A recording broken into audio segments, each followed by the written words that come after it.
Welcome to the E Show, presented by the Hockey Podcast Network. We checked his pulse. He's alive and well. If you're looking to feel like warm and fuzzy inside, like I'm your guy. And I'm sure you threw me right under the bus. Yeah. You're my dog. Woof. Yeah, goaltending is the toughest position, I think, in all sports. I think it's announcing. Neil's dad's a dentist. You're still pretty nimble at 43. It's not bad. If I get called 46 years old one more time, I may leave. What a great lesson in the alphabet. Dude, you had like butter in your gloves. That was a bad sneeze. Often been imitated, never really duplicated. We're having a good time. We're having a good time. And now, here's your host, the commissioner of the Eastern Hockey League, Neil Ravin. Welcome back to the E Show, a special edition, our annual edition. It's the award show, one day before the playoffs begin. How are we feeling first, Jake? I mean, this is a great event. I always like doing the awards, but this is the sad time of year. I got less than a month left with everybody, so just taking it day by day. These are the gradual goodbyes for you, right? Yeah, it's rough. I don't look forward. I like the hockey, but I do not look forward to the other parts of this time of year. Yes. I'm much more of a fall guy. I like the fall. It's like the first day of school, you know? And you're not like an Irish goodbye guy. Like, you need to say goodbye to people. But you learned that the hard way. Yeah. Like the first year we worked together. And you like need to like have that moment, and like you don't get that moment with everyone here. Yeah. So, but as I mentioned, special edition of the podcast. This is the annual award show that we have at this time every year. And again, remember, it's the end of the regular season before the playoffs. So what happens in the playoffs can't factor in. Right. But I think we will probably motivate some people today as well. I would think so. I think we always do this year at least. Yeah. So, but without further ado, let's jump into it. We'll start off in the EHLP. We often, say that the P stands for prospects, not premier, right, Jake? So let's begin with the top prospects. As we've done the last few years, we have a forward, a defenseman, and the goaltender. And we'll start off with the forward, a player that you actually sent Chris Sorella, the GM of this team, a text about when he first signed him last offseason. Correct. JKP. So the top forward prospect in the EHLP this year is Ryan Doobie from the New Hampshire Avalanche. Yeah, and what better definition of prospect than a guy we know is re-signed and going to be coming back as a forward for that team. Top 5 scorer in the league, 65 points, well-balanced. Just for you, Neil, 27 goals, 38 assists. You like the guys that are close in those numbers. Got 3 EHL games as well, scored in his debut. Got to interview him after that goal against the New Jersey Bears. So he doesn't even need to score his first EHL goal next year. He's already been there, done that. He just needs to keep racking up points like he did this year. He does it against the best teams too. 16 points in 9 games against the Seahawks, 10 points in 8 against the Express. If they advance, go past the Nor'easter Capitals, he's going to need some more points against either one of those two teams. 6 games winners on the year, an all-star game.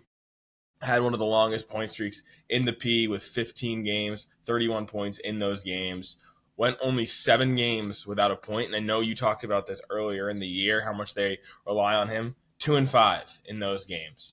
So He's everything you want in an EHLP prospect, high school guy, local, and he's turned into a stud and an EHL player signed in less than a year from when I sent Coach Sorella that text about how good Ryan Doobie would be for them. Yeah, for sure. And we're going to get to the EHLP pipeline, or we'll call it the EHL EHLP pipeline award later on. But this is a little possible preview, or we could say for next year. Ryan Doobie working his way up, right? And you mentioned, just how much he paces that team. An update in the record book yesterday, Jake, it almost is like, it feels almost quiet that they've won 15 straight games going into the postseason, which is now the 4th longest winning streak in league history, right? Could they win 6 straight more to tie that record? Yes. They could. Yes. If they sweep all their series and win the championship, they would tie the record for longest winning streak. You can't drop one game along the way, but going off of your notes there, if Ryan Doobie gets a point in all 6 of those games, I like their chances. Yeah, I mean, they had, 6 losses on the year? Dude, we didn't get a point in 5 of them? Yeah. It's the Captain Obvious, right? We moved back to the blue line, and I'm happy to say this, Jake. I made it through this year without a short joke. Obviously, there's plenty of the dentist joke every year, right? Yeah, I don't drink coffee, and I don't eat a lot of candy. I can't make it through a week without soda. that. Yes. Yeah. But no short joke. But when it comes to the opposite end of the height spectrum, I mean, this guy does not lack any height on the back end at 6'4". Our top defensive prospect, Simon Zavorka from the Union Junior Thunder. Yeah, back-to-back all-star picks. Just a dominant year from Zavorka. Has it all. Size with that 6'4", 200-pound frame and the skills with the numbers. I mean, top scoring defenseman in the league, 48 points, and 17 of them are goals. That's so impressive to do. I mean, pretty much half a goal per game player from the back end is a wild stat to have. 15 power play points on the year, the most of any D in the EHLP. 4-time star of the week. And when you talk about development in the EHLP, he had 9 points last year. So, I mean, he Crazy. Over 5 times that amount with 13 multi-point games. Had a hat trick. We're probably one of the only defensemen, if not the only defenseman, to have a hat trick this year. Scored in the All-Star game, and he had 7 points against the Huntsmen in the regular season, and that's what they're gonna have on the table in their first round playoff matchup. So we'll see. For sure. And I mean, Union has made a step forward each and every year. He's a big reason why this year, and with them not having an EHL team, the word prospect. I mean, he is a prospect. If I'm any other EHL team in the league, I'm looking at this guy. I mean, I know. Talking to a couple of EHL GMs and head coaches at the Broad Street Battle in Philadelphia. Yeah, for sure. We wrap up the top prospects with the goaltender, and every year, Jake, right before the season starts, you ask me my expectations of an expansion team or a new team, right? And this is not an expansion. This team bought an existing franchise and relocated it. And I'll be honest, I had no idea what to expect. Yeah. Right? You said that to me. You were transparent here. You said that to me. I had no idea what to expect. Now, when the season comes to an end and they are the number 1 seed in their conference heading into the postseason, I could have predicted that at the start of the year, but I think they've even exceeded their own expectations, right? But a large reason why they did so was this guy in net. Our top goaltending prospect is Declan McNamara from the AC Seals. Yeah, 07, so obviously Young fits that prospect mold, like, all the guys here, all 3 of them 07s. And Atlantic City did it in a division with 4 teams with 20-plus wins. Like, that's incredible. It came down to the wire. And you've said it best. Like, they couldn't have done it without Declan McNamara. He was amongst the best in save percentage in the league with a .924 save percentage, tied for the second most in the league in game count, right? So he's doing it with one of the higher workloads in the EHLP, 22 games, and faced an average of 38 shots against per 60 minutes of hockey. So saw 40 or more shots 8 different times throughout the season. So he had a lot of rubber flying at him. So to turn away 92.4% of it, that's a pretty huge chunk given his degree of difficulty.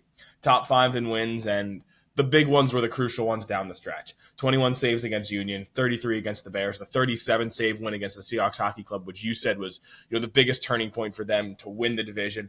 A 27 save shutout against the New Jersey 87s right before the showcase. Now looking at the standings, how huge was that win? It's probably one of their biggest wins of the year again. And, even in his most recent loss, he still made 40 saves and secured them a point in a shootout. So even then, picking up crucial points, putting his team first, as they were able to secure first here in a wild division race. And, for right now, they're wait and see mode right now. For sure. I mean, listen, and 2 teams from this conference are going to advance to the regional finals. And that's a regional final that the franchise that this team purchased was in that last year at Adirondack, right? So, I go back to you asking me about the expectations. Could I have said they would be right back there in the regional finals? I mean, it's true. It's hard. And it's not like the Adirondack team picked up and relocated also. I think there was one player that went down. So that's it. One guy. And I remember we were lamenting, obviously, with how good of a year Adirondack have. It's no dig on the Seals, but you just don't know, right? Correct. And then they come in and they have just as good of a year. For sure. I mean, I'm not gonna. We can't assume that they're going to get through the next round, but obviously, as the 1 seed, they have home ice, and they beat out the 87s for that 1 seed, the defending champion. Let's not forget that too. Exactly. Right? So, yeah, and because of head-to-head matchups, which was pretty sizably 10-6, it's a good chunk of the wins going at Atlantic City. For sure. But I think without that Declan McNamara shutout, that could be 8-8. We could be looking at something else. And then they lose the next tiebreaker, which is head-to-head wins or go. total wins, I should say, right? Yeah. Which is why technically the 87s are listed above the Seals. I'm not having a good coding year in the back end, Jake. The head-to-head points is really what it comes down to. We need a top prospect in coding to come in and help us out here. Yes. So that wraps up the 3 top prospect awards in the EHLP. I don't even know if I have the honor of doing this next one, Jake. I feel like this is really all you, man. I don't even feel right saying any part of this next award. Fair enough. Okay. For the forward of the year in the EHLP, it is Carson Lowe from the Seahawks Hockey Club. And yeah, you did have to give me that one. He's not only one of the best players we've seen in the EHLP, he's one of the best friends you could make out of the EHLP. Came back this year with huge championship aspirations after coming up just short of the Frozen Finals last year. Had that unbelievable series at where were we last year, Neil? Remind me. Plymouth State, thank you. At Plymouth State was an unbelievable back and forth series, and I mean, he took it hard and he came back and he's, jumped in his production. He's part of one of those dominant lines in the league. Started with him, Friedman, and Live, and they've been just as good with him, Friedman, and Bonebright. Second in points in the league with 72, 28 more points than last year. Eclipsed the 30-goal mark this year, which he didn't do last year. Obviously, fantastic on the power play. The Seahawks always have strong special teams. He's one of their top PK guys as well. 2 shorthanded goals, 9 power play goals, 7 game-winning goals, tied for the best in the league in that category, and 23 multi-point games, which included a 6-point game against their white whale as the season started to wind down, the New Hampshire Avalanche. So they have to get through the Express. Your Avalanche have to take care of business on their own, but we've talked about the collision courses all year, right? It's kind of felt that way since before the new year. So he's going to need more of those performances if those 2 teams meet down the stretch. But yeah, Carson, great guy, great person to win this award, and super happy for him. Yeah, and I love when you first reached out to me, said that he wanted to come back after that regional, and that's why we made these events. We built these events, right, is because we wanted it to feel like something different, like something more. As obviously, it's great if you win, but if you lose, I got to come back and I got to get my revenge, right? I will say this, that for Carson and the rest of the Seahawks, right, I'm probably heading to the Wilkes-Barre Regional first this year, personally, and then I'll have to potentially, if the Seahawks are there, play it on by year. Last season, I attended 4 Seahawks playoff games, 2 E, 2 P. They lost all 4, so yeah. I'm sure they are. That's a note, I think, in their office somewhere. Yes, and what is so funny about that is that Nicky DeGeorge, when you presented him with his plaque, the Seahawks were a little bit, trepidatious of you being there, and he's asking me why, and I had to say word for word, the Seahawks went winless in the playoffs with Neil Ravin in the building. Literally winless. Now, every game I saw them play in the regular season this year, they won. They never lost. We're not counting showcases because I think we're contractually obligated to be there. We're talking about showing up for an individual game. Right? I showed up, they beat the Capitals at home. I showed up, they beat the Express in Walpole. I showed up, they beat the Nor'easter in Connecticut. But last postseason, I show up to the one loss they had in that Wizards series, and when they actually won that series, and then showed up when they lost to the Express. I think we were on the air for the 3rd period of that one, Jake. Game 1, yeah. And then EHL's done, EHLP. I go to the other regional first. They win. I show up. They never win again. That was a tough look for me. It was. So, And I mean, Carson, he played his bag off in that series, didn't get the goals that he wanted, and that has been fuel for him all year to get back there. And I mean, I thought that was one of the best series we had in the whole postseason last year. Yes. And if it's those two teams, like it's going to be better than that was last year. For sure.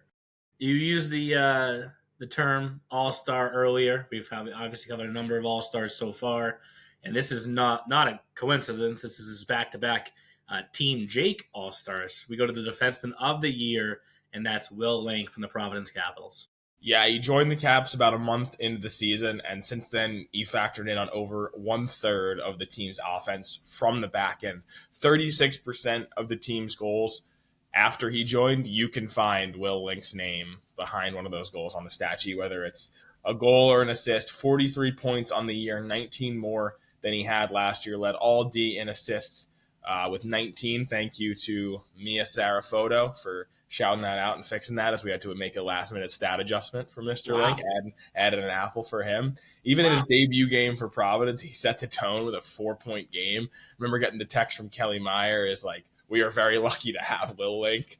I know Stephane Perreault, their head coach, felt the same way. Like this stud, this all-star, right? This top guy fell into our laps, and he was phenomenal for them. Finished the season with 5 points in his last 6, so he's ready for playoff hockey. He's a big, strong, physical defenseman as well, so playoff hockey definitely suited to who he is, and logs an average of over 30 minutes per game, probably the most played by any defenseman in the EHLP, and he's going to get the tough matchups no matter who he's playing against, and he's done damage against the Nor'easter this season, and that begins tomorrow. I'll be there for that. For sure. We go to Goalie of the Year next. And before I announce this player's name, I know you're not like as big of a football fan as I am, but I'm sure you know that like LSU, Louisiana State University, is like a pretty good college football team every year. Purple. And they like to like call themselves like a wide receiver factory because they've had so many like top guys come through there that become like Justin Jefferson. There you go, Jake. I know LSU. in the NFL, right? If we had a goalie factory in the EHL and the EHLP, it's the Express Hockey Club. Because I didn't know where you were going with that, but that was really good. Thank you. I had that one in my head when I was falling asleep last night. But there's been so many good netminders that have come through Walpole on an annual basis, and they win back-to-back EHLP Goalies of the Year with Kieran Humphreys taking this year's award.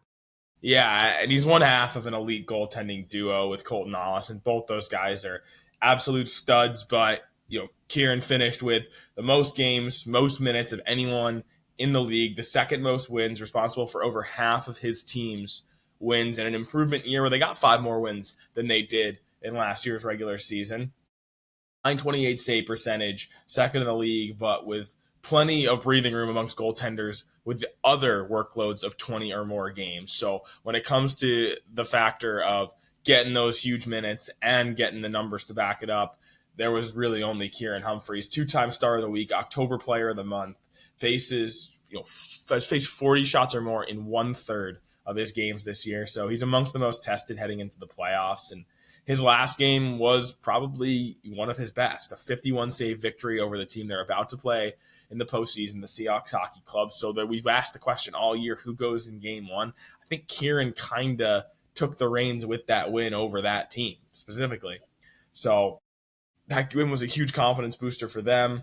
And he's responsible for a pair of wins over the Seahawks this year. He rides a 957 in his last 5 starts too. So he's only gotten better as the year goes on. All 5 of his last starts have been wins. He did come in relief in a game that the Express lost, but as far as games that he was given the reins, it's been all Kieran Humphreys. And what a luxury that they have, that they'll probably go to Colton Ollis in game 2, but 2 of the best goaltenders in the EHLP is a good way to set yourself up for some success, and they had it this year. For sure. 2 awards left, or 2 major awards left, I should say. The final player won first, and we already covered, going into the year with expectations and wondering what we can expect, right? So coming off of last season, I think we had high expectations for this player, but I think he smashed those this year. Yeah, I would say so. He smashed everybody. Yes, and this is again, the final player award, but the youngest winner of all the awards, right? And to be claiming the most valuable player, the season that Dom Mouchon had for the New Jersey Bears was just beyond special. 91 points. He was the most dominant player in the EHLP by far. He had 40 points last season as an 08 last year, which is, the equivalent of being a kindergartner in the EHLP. And what he did this year by more than doubling that, getting 19 points more than the next best in the league and nearly 40 more than the next best on his team, is wild. We talked about the Doobie stat, right? 7 games without a point, 2-5. 4 games without a point for Dominic Mouchon, which is in itself absurd, an obscene number. 0-4 in those games for the New Jersey Bears. Had a 23-game point streak, which is a marathon. He ended it after getting 6 multi-point games right before it ended. And then he picked it right back up with 6 more multi-point games consecutively after. He was like, all right, I could just do it again. Why not? 7 game-winning goals on the year. He had a point on nearly 54% of the Bears offense. So like a link on defense where like his fingerprints are all over every single win. Almost every point you'll see, half of them are probably due to Dominic Mouchon. When it comes to obviously being the most valuable to your team, it's those kind of numbers that prove the point.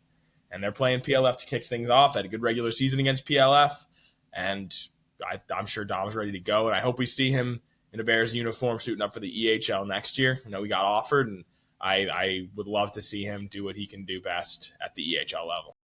Yeah, if it comes down to him or a Doobie for that Pipeline Player of the Year award, that would be pretty special. So we wrap it up with the Coach of the Year, which is probably the one that gives me the most stress every year, personally, because they're all great, man, at both levels. But it's just when you can only pick one, it just makes it so hard because of you look around to what guys have done, in elevating their program from one season to the next, and everyone has a case, right?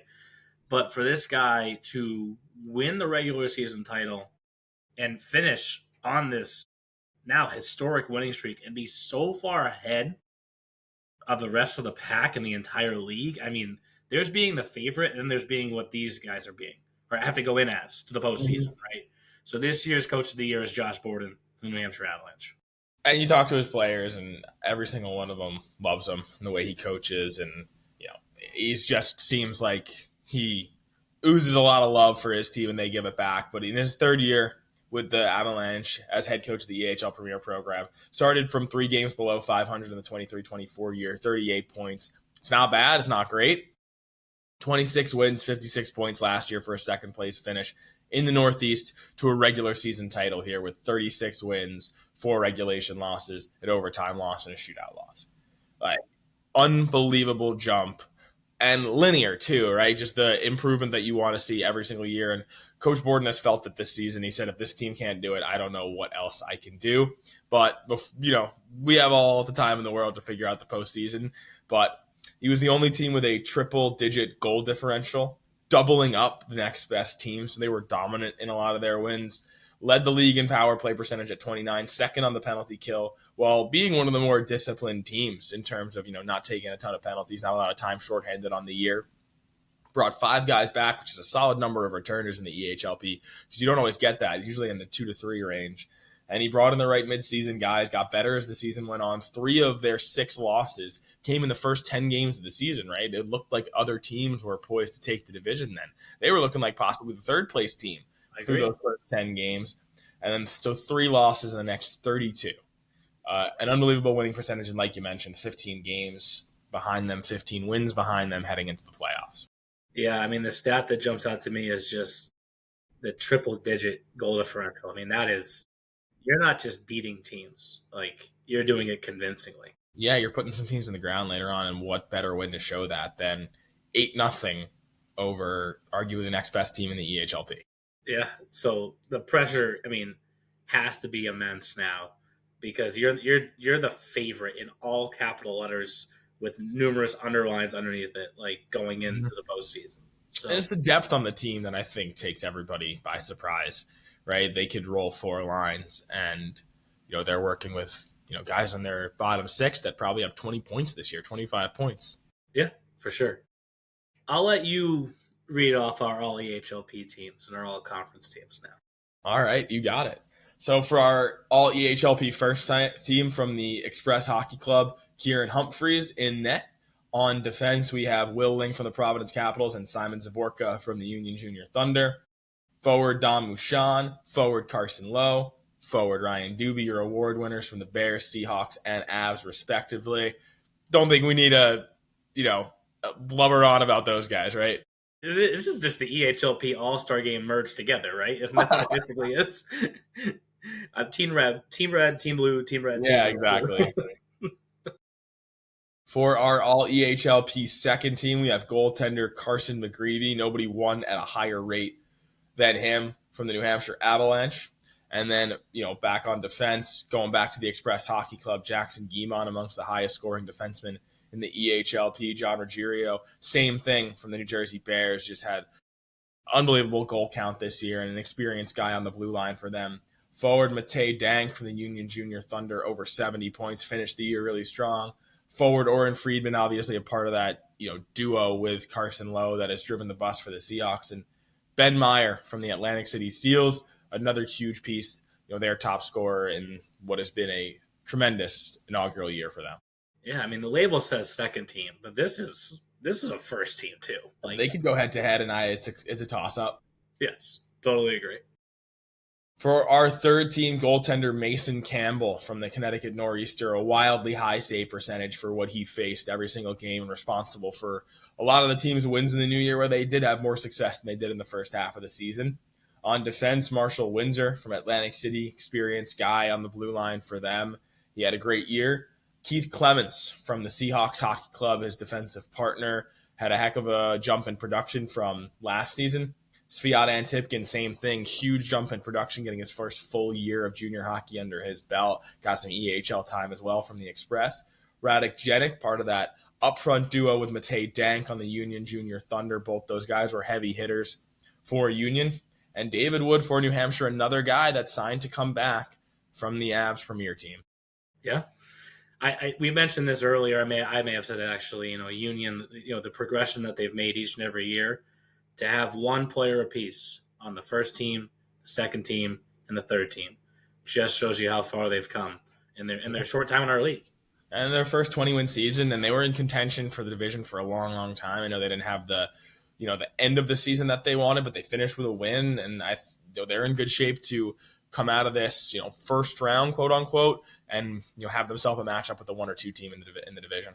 For sure. You can keep going with the conference teams. For our all Northeast Conference team, in net, Ryan Littlefield for the Providence Capitals, their hardest working, highest workload goaltender. I think he'll probably have earned himself the game 1 nod tomorrow in Providence. On D, Vaclav Tativa, another guy offered for next year for the Avs program, just showing off that pipeline. D, Bowen Miller, who was nearly a point-per-game player, didn't have the game count he wanted, obviously sidelined a bit, but, returned to the lineup, scored at the EHLP mini showcase, and they are thrilled that he is going to be back on their blue line for the postseason. Makes a huge difference for them. Forward Nate Gravel in his first year with the Express Hockey Club had a great goal-scoring year, part of their top line with Antipkin and Mosconi, been huge pieces for the Express. Ian Live, the guy who has set the table for 1,000 Carson Lowe and Oren Friedman goals. You can't ignore what he has done. And when they needed more depth scoring, he was the guy to head off that line and help bring more scoring from the middle 6 forwards, and he has done that job. And then Colin Dagler from the Connecticut Nor'easter, one of the most naturally gifted and skilled forwards in the EHLP, and probably their best guy. And I know they're the 5 seed, right? But you said it back in December. Watch this team in the second half. They've looked like a night and day difference, in large part because of him. And I think Providence knows they're not going to have an easy first round series coming up against Dagler and the Nor'easter. Absolutely. No doubt about that. I was talking to Stefan Perot about that. He was like, that they are just as poised for an upset as any other team in the league, EHL or EHLP. For our all Mid-Atlantic Conference team, goaltender Holden Bates of the Pennsylvania Huntsmen, another guy with one of those heavy workloads, finished the year with a shutout against the New Jersey Bears, stopped 47, I think, or 49 in the game right before that. So Holden Bates was a guy that, he was holding down the fort for the Pennsylvania Huntsmen in a lot of their wins. Another PA Huntsman guy, Dylan Mastoller, a guy who put up a lot of points from the blue line for them. And another just guy who just drove the pace of play from the blue line in that division, Zachary Chung from the New Jersey Bears, another all-star guy who helped facilitate a lot of the high-end offense from guys like Crowley and Mushan on that team. Ricky Sandman, who we met at the opening showcase of the year, is our first forward on this team from the Atlantic City Seals. He had a great game against the Nor'easter in that showcase, got to interview him, and he's been a huge piece of that team. Larry Miller on PLF, an 08 guy, their top scorer, one of the more impressive players from their team, and a guy who maybe could see some EHL minutes last year, a guy who's still in high school right now, and obviously a young guy that could be in that pipeline. And Eddie Kinzel, wow, what a thing he has done for the New Jersey 87s. 19 games and 70 points, borderline inhuman for Eddie Kinzel. And that's all you can say. Those numbers for him speak for himself. The amount of texts I get from guys up here in the Northeast are just like, who is this guy? Yeah. Unbelievable. 20 goals in March kind of took fantasy and stole it from my heart. But I still got in, but Darius won because of what Eddie Kinzel did. Yeah. 20 goals. I didn't really look at the standings too much towards the end of it, but when I saw 7 goals and 6 assists over the course of the weekend, I was like, oh, Neil lost. Yeah. But your college roommate got in, so you're kind of like half in. Yeah, I'm half in. Wrap it up with the all prospect team. It starts off with our top goaltending prospect in Declan McNamara from the Atlantic City Seals, and then I feel like I'm repeating myself here, but on D, another guy coming back for next year, Matthew Topham from the New Hampshire Avalanche, earned a ton of EHL time. You know who also earned a ton of EHL time? Aiden Hirschbrunner from the Connecticut Nor'easter, the other defenseman on this All-EHLP prospect team. He was awesome this year and played for the EHL team the whole Philly showcase. So definitely earned his stripes this year. Domino Costa in his second year with the program as an 08. Huge jump in production, was an all-star and a great player for the team. Forward Brendan Crowley from the New Jersey Bears. What a year he had as well. I wish I had a little tally of all the names we just mentioned in the EHLP segment, because those guys go on the all prospect team, but they're really all prospects, all that we just mentioned, with hopes of climbing up to the EHL and then on to college hockey from there. But that does it for the EHLP awards. We now go to the EHL. More stress, I should say, too. This is a stressful time of year. You love this time. This is like a stressful time for me. It's like love sad for you. It's just stress. It's pure stress the entire time. Yeah. Right? But you created this award, so we'll start off with the Pipeline Player of the Year. And I think for a long time this year, we were going back and forth about our different options here. But this player came on so strong at the end. And I know what they did offensively. We'll get to some of those names here in a little bit, and how their goal scoring ability helped carry them to that East Division title. But what Braden Clifford did in net for the Seahawks down the stretch cannot be overlooked. Yeah, and there are a ton of commits. If you go to that commitment page, I want to say 30% of those guys played EHLP. And, a couple of them, like Braden Clifford, were in the EHLP last year. So he began his junior hockey career in the P show last season with the Vermont Lumberjacks. Had a solid rookie season. They were a below 500 team. He was responsible for over 1/3 of the team's wins, faced over 40 shots in half of his starts. So he got a workload that proved himself EHL ready. Trusted the league, went to the Seahawks Hockey Club, a team that is proven to commit guys and move guys on.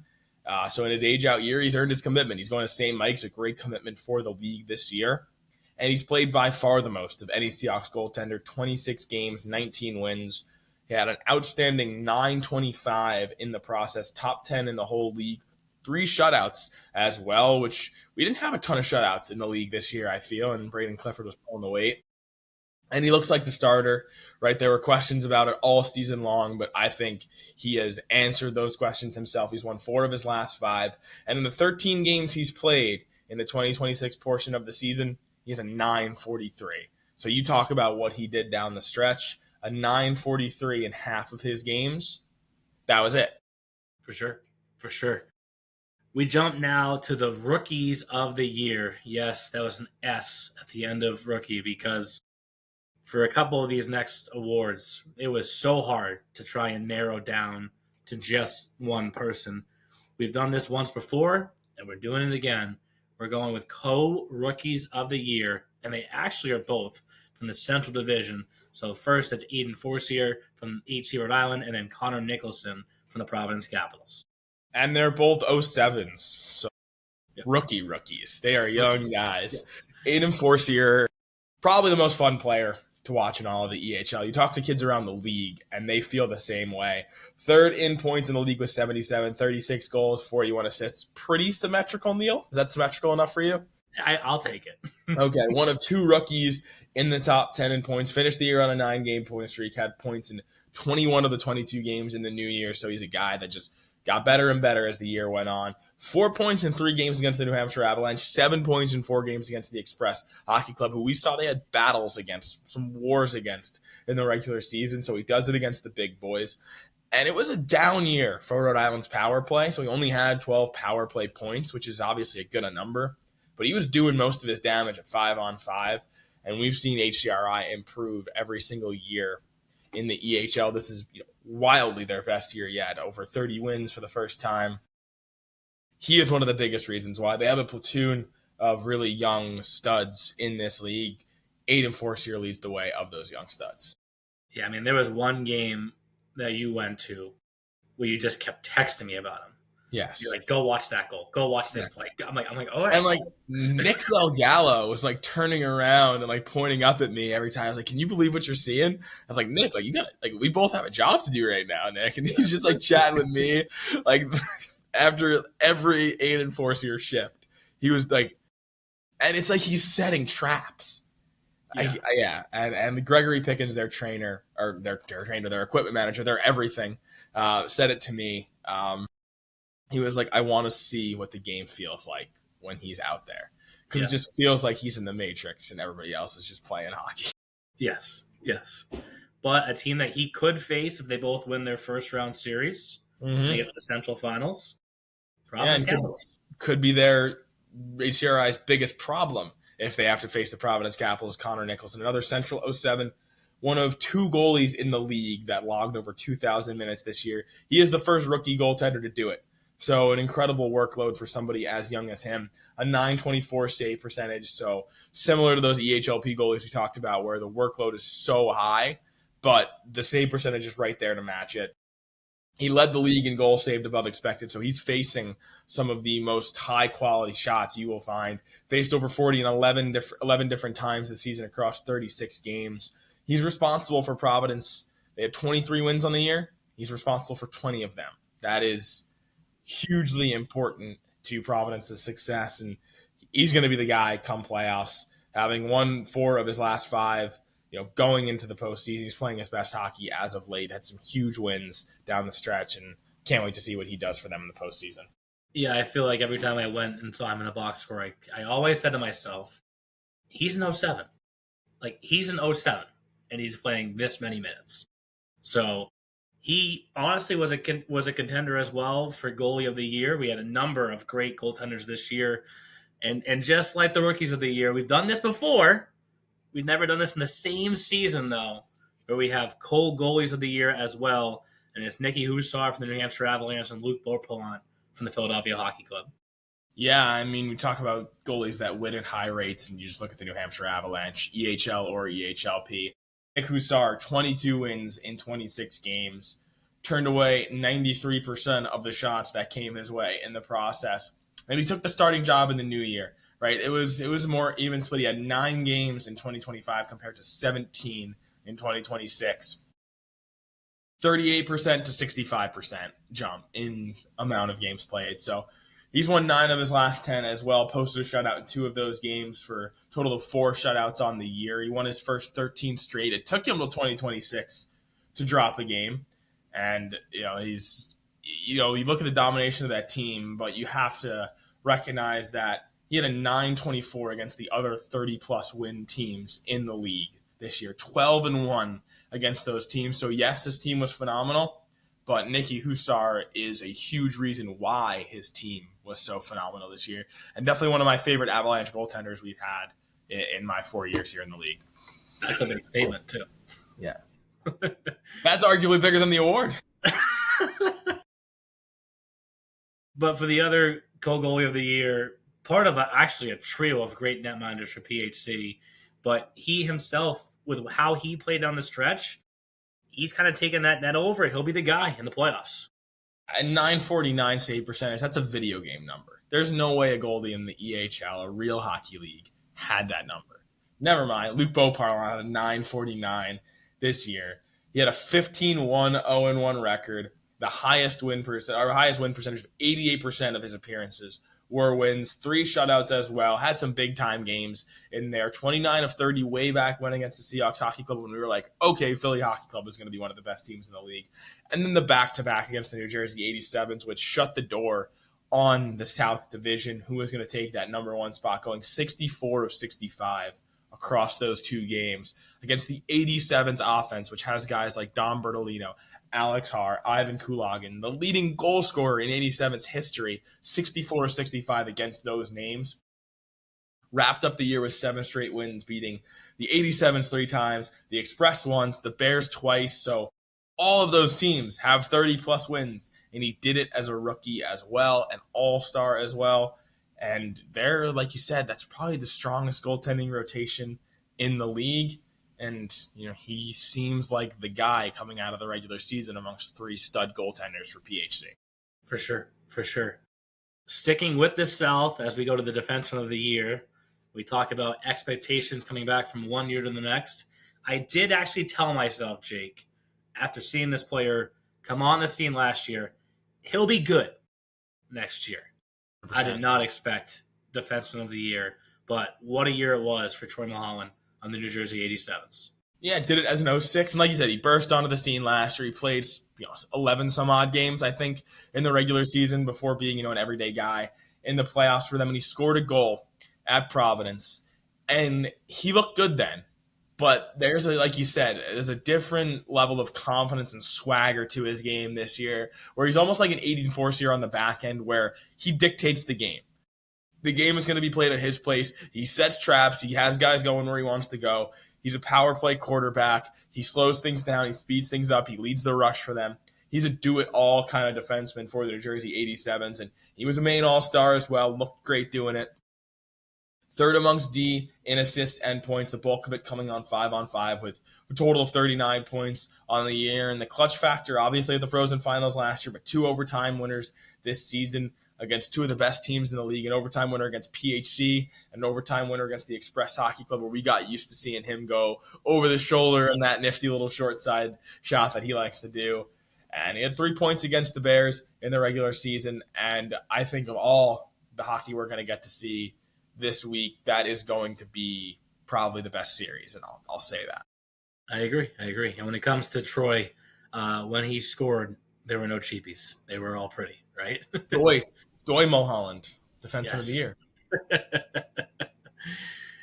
I'd be remiss to not go back to a text that I received before the season started from Corey Ellerton that said, former Seahawks player, former Seahawks assistant coach, watch out for Nicky DeGeorge. Okay. I'll watch out for Nicky DeGeorge this year. I got it. Even Corey probably couldn't have predicted 101 points later. But that's what Nicky did this year. Setting a new league record for most points scored in a single regular season. He asked me if it was enough for fantasy. It technically wasn't enough, but it was enough to win this award. This is the forward of the year. So the Seahawks take home both in the EHL and the EHLP. I could start with an anecdote as well. So it's January 11th. It's a chilly night in New Hampshire.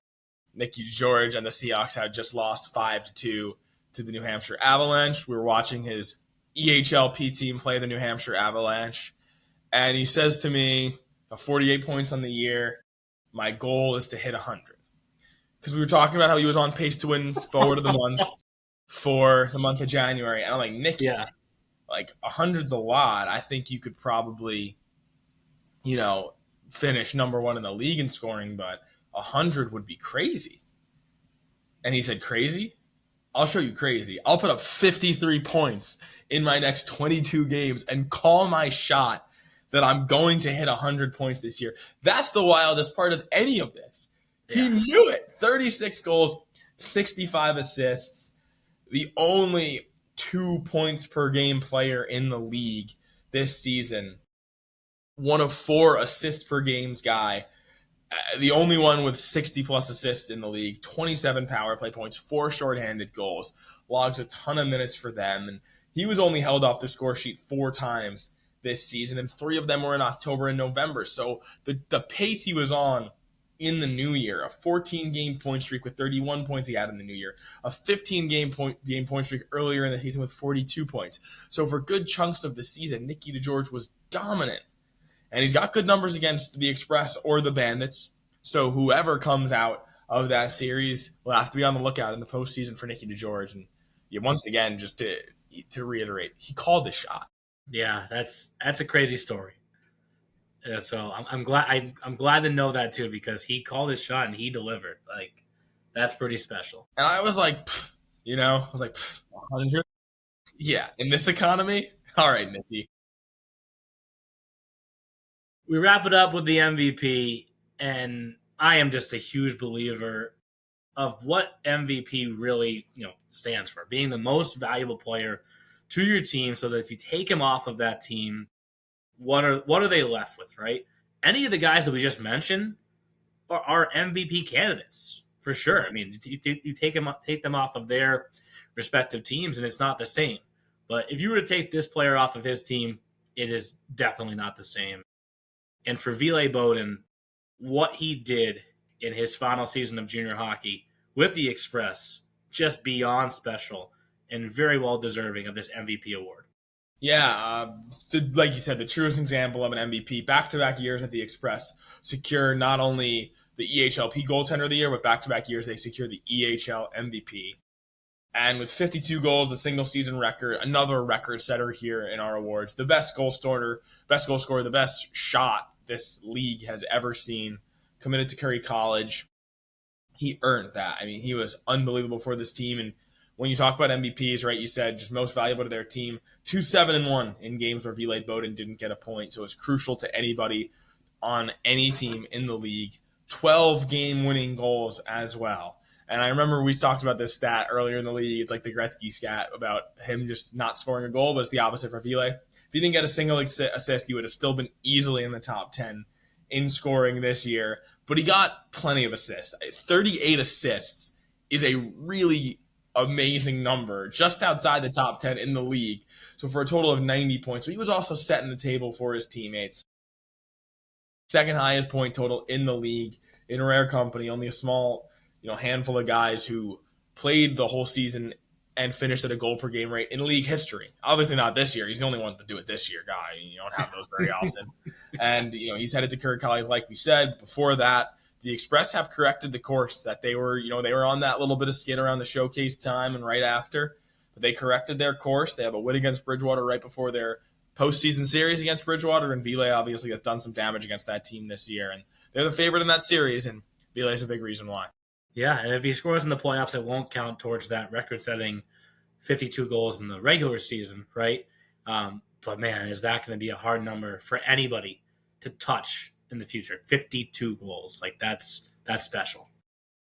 We wrap up the major awards with the Coach of the Year in the EHL. And speaking of special, it's special to move on the number of players that you do on an annual basis to NCAA hockey, reload and be better than you were a year ago. And winning this award for the first time in 8 years now, is Chris Sorella from the New Hampshire Avalanche. He won the regular season title to cap things off, and it was redemption from last year where it came down to the very last game of the season. This year, a little more breathing room. Cleared it by 2 points, a little earlier than last year as well.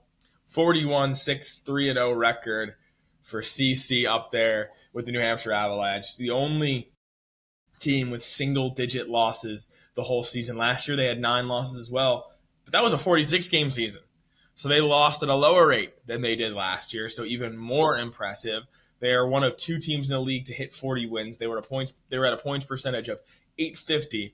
By far the best goal differential. Their offense was unmatched in the league, averaging nearly 5 goals or over, just a touch over 5 goals per game. And we talked about the depth on their premier team. It's the same thing at the EHL level. 6 point per game players, 14 players with at least 20 points. They're a true superpower. When you think about their third line, right, the best third line in hockey, we've called it. Gavin Burnson, Colden Lawrence, Noah Rogers, all guys with league experience. Noah, a returner. The other 2 guys brought in from the Vermont Lumberjacks last year. He's a mastermind in terms of putting these things together and bringing in the right pieces. 10 guys who came in with at least a season of EHL experience behind them, bringing in Ryan Sember, bringing in Kasper Gach, guys that have been outstanding for them. Starella, Carfora, Alisi, Ravakovic, Rogers, all guys who jumped in production from last year, straight up returners. Those are all guys that could have tested the waters elsewhere. That's how good they were last year. But when you have a coach with a track record of Coach Starella and where he commits guys and where his teams finish in the standings, finish in the playoffs every year, it's where you want to stay.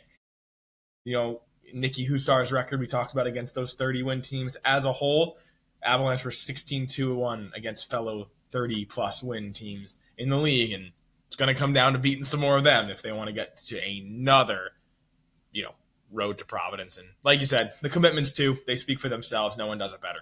Yeah. They may not be as big of a favorite as their EHLP team is, but obviously the favorite as well, being the regular season champs. So it's close though. Yeah, for sure. That takes us to our All-EHL teams. I'll let you lead this again. You're my boss, yeah. I don't care so much about God. All-EHL first team. We're starting with Nicky Husar in net from the New Hampshire Avalanche. On D, Troy Mulholland from the New Jersey 87s. And from the Philadelphia Hockey Club, Ty Simonette. Another guy who just dictates the pace from back there. Saw him at the All-Star College Series. I remember your first time watching him. We were watching him up at the Perch at Caddy. And you were saying to me, main All-Star team. I was like, yep, I agree completely. Our MVP at forward, Ville Bowden from the Express Hockey Club, forward of the year. Nicky DeGeorge from the Seahawks, and Gage Winter. What can you say about what he did for the New York Apple Corps? They had a strong year from where they were last year. Gage Winter stuck with the program in spite of a struggling year last year for the organization, and he brought them to a strong position this year. Not only for where they are in the postseason, but I think for next year as well, setting the tone and help setting the culture for that team with over 70 points. Gage Winter was an unbelievable human being and an unbelievable hockey player. Yeah, I don't know why my head goes here, but I'm just picturing that as a power play unit, and it's like scary. Like that is scary. Yes, that's insane. Gage Winter in front of the net for Nicky DeGeorge and Ville Bowden is wild. Yeah, and then you have 2 defensemen that when they score, like it's not cheap. Like I don't know. Those guys, no one likes sharing the puck on that on that power play. They'll have to figure it out.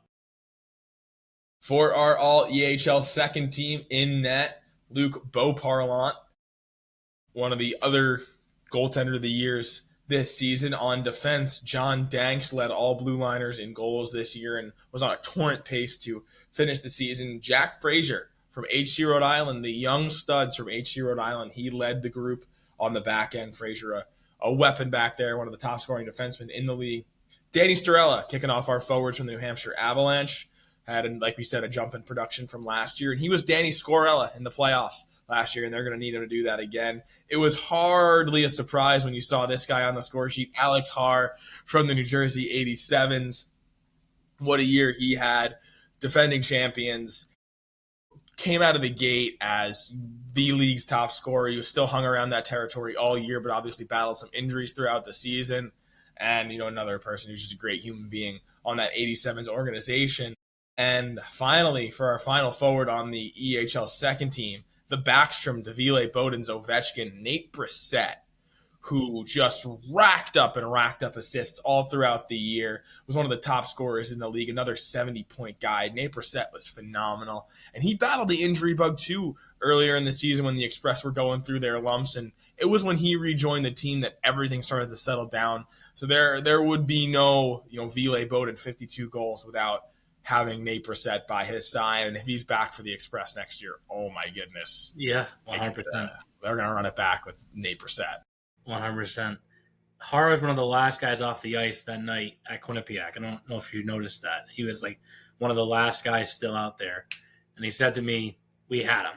And it's just like, yeah, we did. But, it just speaks to what that event is. And when the players get a chance to be a part of it and experience it, it's that taste that we're trying to give them. And doesn't it feel like every year the 87s that go there are studs? Yeah, this is true. Like Bertolino was probably the best player on the Mid-Atlantic team. Harsh scored a couple times for the main team. Troy was great. Like, yeah. Yeah. Tyler Branish a year ago playing through that. Oh, my God, on one leg. Yeah. For our all-rookie team, we have one of the co-rookies of the year, Connor Nicholson from the Providence Capitals. Victor Montez, who finished with over 40 points. He was an apple orchard for the Connecticut Nor'easter on the back end this year. And then another New Jersey 87. Their blue line was amazing this year. Jack Naparalski, what he was able to do from the back end this year as an 06 in his first year with the league, just had your jaw dropping a lot of the year. The Silver Bullet, as Mason Scanlon calls him from the New Hampshire Avalanche, Speedy Petey Silverman. That's a great nickname, right? The Silver Bullet. That's good job by Mason Scanlon. Yeah.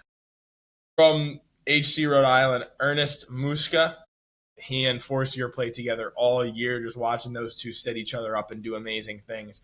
The overtime winner, I think, against the Express Hockey Club was, those two combining with the magic that they have when they're out there. The other overtime winner they had at the showcase was Ernest Muska. The other one was Drew Dearborn, because I called that one. And then Josh Hauser from the Connecticut Nor'easter. Great year he had, like you said, when we were selecting these, just all over the score sheet for them, and did it as one of the younger guys on a young team. And they have a huge postseason matchup against the Providence Capitals, and he had some good numbers against them throughout the year. For sure. I mean, I circle Petey Silverman. I mean, we've gone over the depth of the Avs. I mean, there was a stretch here down the stretch. He was their best player. Yeah, he won a Player of the Month. So for him to already be signed to return to, like, God, that's scary for next year's Avalanche team. Oh yeah. For the Northeast Conference top team, the first team from the Northeast, goaltender Lucas Toth from the Express Hockey Club, another guy in the goaltender of the year conversation this year. The hardest working goaltender in the year, 41 games on the year, well over 2,000 minutes. The workload that he endured throughout the season, the numbers that he put up behind it were just incredible. Also from the Express Hockey Club on defense, Mark Trischler, one of the guys that it's a big reason they had, amongst the best power play in the league this year. He had so many power play points. And that was a big reason they were able to win a lot of games, was what they did 5-on-4. Also on defense, Garrett Bouchard, another East Division guy, another Maine, all-star. We talked about, those guys and what they're able to do for their teams in the regular season, just outside the college series. Bouchard dealt with injury throughout the season, and you just saw it. The Seahawks were not the same team without him. He's back for the Philadelphia Showcase. They sweep the Philadelphia Showcase. There's no coincidence there. Garrett Bouchard is a huge piece of that team's engine. At forward from the New Hampshire Avalanche, Ben Carfora. Just an unbelievable year he had. 60 points on the season, also dealing with injury, missed a good chunk of the final month and a half of the regular season, so still able to be one of the top guys in the league despite missed time. Danny Kehoe, forward for the Seahawks Hockey Club, a guy who started off the year slow and just got better and better and better as the year went on. Their top scoring returner from last year, and him to George Quinn, just a part of that crazy offense that the Seahawks have. Caden Michelli, East Coast Wizards, their captain, Assumption commit, a great commit for him, a great leader, a great person, and another guy in the college series in that game against Manhattanville where it got a little bit away from us in the first. His engine never went off in that game. Yeah. You ever watch those ISO cameras in the NHL when they follow a player around? Of course, they haven't won Schaefer quite a bit. Yeah, give me. And we couldn't make it through an episode without a Matt Schaefer comment. It's everything to me. Give me one for Danny Keogh, right? Watching him last week against Maurice, you can't move him. Like I don't think he can get knocked over. Like he's a bull. Like he's just bigger and stronger than you every time. So it was fun to watch him kind of individually on some of his shifts last week. The Jaden Jones of the North. Yes, that's a great comparison. I like that one. Yeah. For our second Northeast Conference squad, starting off with Division I Stonehill commit Pearson Hazlett from the East Coast Wizards. They had a strong goaltending rotation this year between him and Quinn kind of leading the way, and they're going to both be leaned on, I think, in the postseason this year, but obviously amazing stuff from Pearson to earn that commitment, so congratulations to him. From the New Hampshire Avalanche, defenseman Ryan Sember. They lose Luke Klarner to college hockey at the split of the new year. They need a defenseman.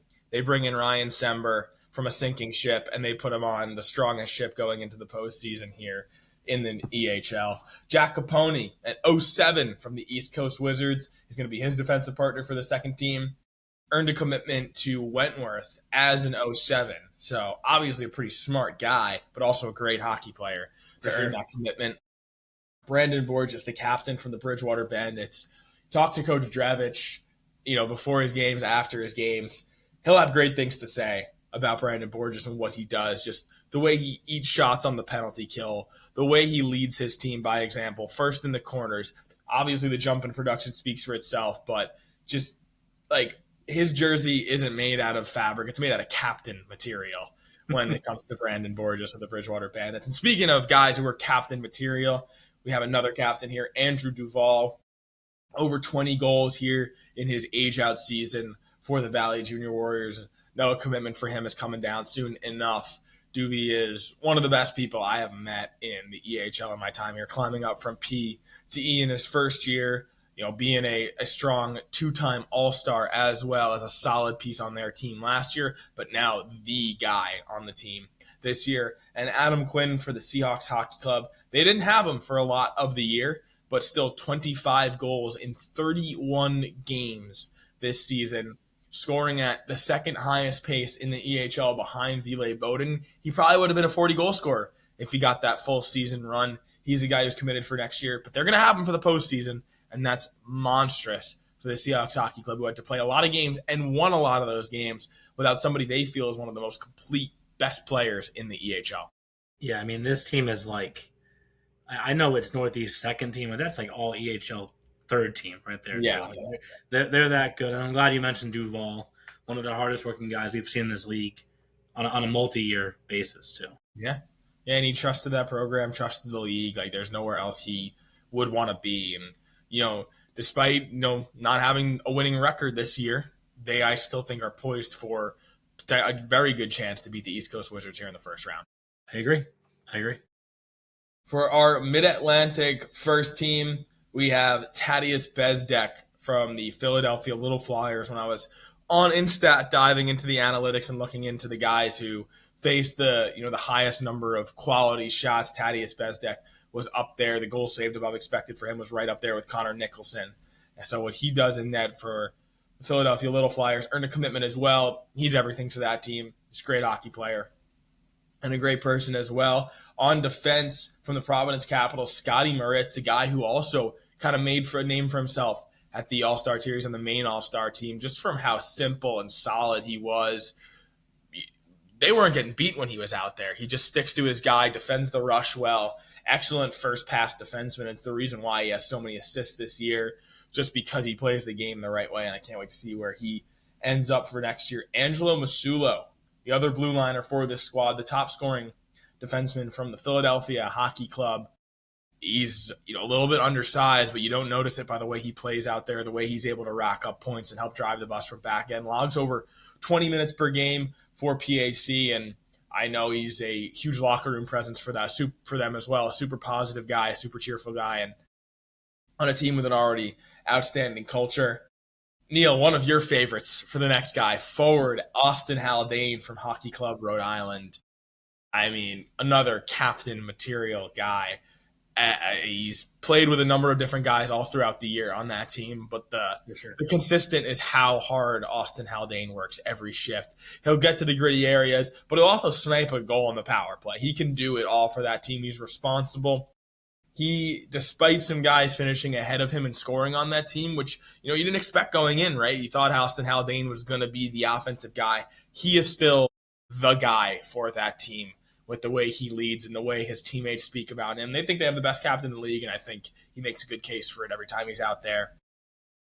The other half of the top scoring duo from the New York Apple Corps, Braden Galante, two guys who returned, and him and Gage Winter and Galley had such a great year for them. And I love talking to those Apple Corps guys. You talk to Justin Horatio, he says that that's his favorite two people that may have ever worn an Apple Corps uniform. And it speaks to the character of those two guys sticking with that program and driving the bus for them on a really strong offensive group. And then for our final forward here on the top team, Ivan Kulagin, the number one goal scorer in New Jersey 87's history, one of your favorites as well. Yeah, I mean, this team is also just loaded, man. This would be a fun forward group to watch play together, right? Because we'll never get to really see it, but imagine them rolling out there for a shift. That'd be awesome. It's Haldane, right, Greasy in the corners, working along the wall. Galante is kind of the setup guy for Gage Winter, and Kulagin is a goal scorer. Yeah. And for our final team, our Mid-Atlantic Conference second team, we'll start off with a rookie netminder in Dylan Newton for the Connecticut Nor'easter, another hefty workload guy who saw a ton of rubber throughout the year. And there were some games that the Nor'easter just couldn't come away with the win, and my heart was breaking for Dylan Newton with the way he was playing in some of those games. He was outstanding for them throughout the season. From the Pennsylvania Huntsman, Will Saunders on the back end, another guy, similar to a Scotty Moritz, where he just kind of settles the game down. He plays a mistake-free hockey game, strong in front of the net, strong along the wall, good at defending the rush, good, simple defenseman. From the Philadelphia Little Flyers, Tyler Alfano, a guy who dealt with the injury bug this season again, but when he was there was nearly a point-per-game defenseman, undersized as well, similar to a Masulo, where he doesn't need to rely on the size strength plays. He's got a great stick. He's got great awareness, and that is how Tyler Alfano is able to be one of the better defensemen in all of the EHL. From the Connecticut Nor'easter, guy with goal-scoring prowess, Briggs Beam, when the puck is on his stick, especially on the man advantage, it's going to be a piss missile to the back of the net, most likely. He can get the puck in Briggs Beam. Forward Oliver Bunger from the New Jersey Bears, a guy we hope to see back in a Bears uniform next year, is one of the best playmakers in the league. Another guy who, when he has the puck and a little bit of time and space, he's probably going to Francesco Donahue, probably going to Jay Dewan, probably going to John Danks, Nicholas Malley. He's just an outstanding distributor. I remember when I was, going to interview him pregame, I was talking to Molly about Bunger if he'd be good, and he was like, "Oh, I love to play with Oliver Bunger. I am very lucky to play with Bunge." And finally, captain of the Philadelphia Hockey Club, Liam Kanzler, another guy who just, the way he plays, like an Austin Haldane, just mucks it up, goes to the net front. The dynamic duo that he and Cook had on some plays throughout the year. PHC is a team where you just look at the numbers on the team and everybody is so log-jammed in terms of production. It's such a well-rounded, strong group where everybody's pulling on the rope. And I think Liam Kanzler just tugs a tiny bit harder with how physical and strong and impactful he plays every shift. For sure. I know I've touched on this a few times, but just for what it meant to me, I don't know why it meant so much. Alfano to get injured but then still show up to the college series to support a team that he couldn't even play on, and guys that he really didn't even know that much. Yeah. That just meant a lot to me, because it was like, all right, you put something together here that anybody else that gets injured, if they really wanted to, we wouldn't fault them if they wanted to just stay home and rest. But he still showed up. He still got dressed up, went on the tours and whatnot to each game, and he was there to support the team, support the league. That meant so much to me. Yep, 100%. So, well, that's a lot of EHL names too, Jake, just like the EHLP. Couldn't mention everyone, but what a season it was in the EHL, and what a table that's been set now for the postseason. Yeah, I'm nervous. I'm sad. But I'm excited too. I think the feeling that is cultivated in the college barns. Thanks for the reminder on Plymouth State earlier. I got you. I was like, it was green as well. That's all I got.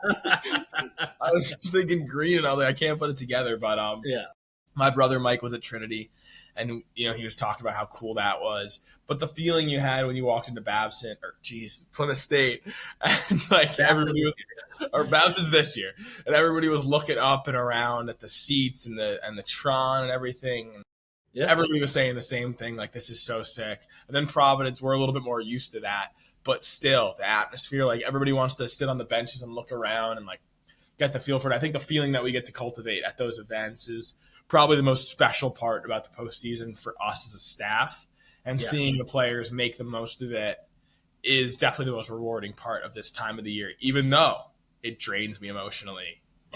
From a place of goodbye. Well, I'm a big time hop guy, Jake. So Wait, what now? Time hop, where you can see what you posted 7 years ago. Oh, okay. Yeah. 7 years ago, we were just ending in Providence. So you fast forward to today, and we're just getting started, right? Junior hockey's changed so much over the last 7 years, over the last decade, really. But for the EHL to be in the position that it's in today, stronger than it's ever been before, and about to begin what will be an epic postseason here, I think, speaking for you too here, I think we're beyond excited to see these playoffs begin.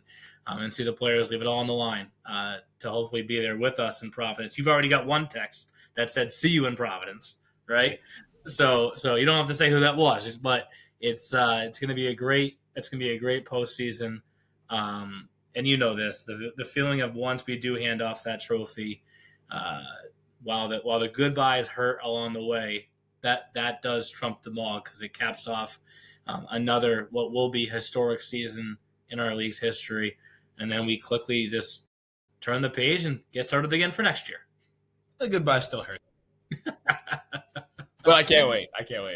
Playoffs begin tomorrow. I highly encourage, if you're near a rink, stop in and check out some of the games. But as always, if you can't catch those in person, you can watch them on Flow Hockey. And we hope to see you at some point here in the postseason.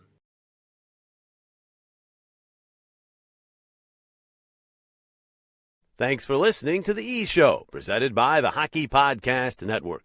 Learn more about us at easternhockeyleague.org and follow us on all of your favorite social media platforms. Also, be sure to subscribe and get notified when our next podcast episode is released.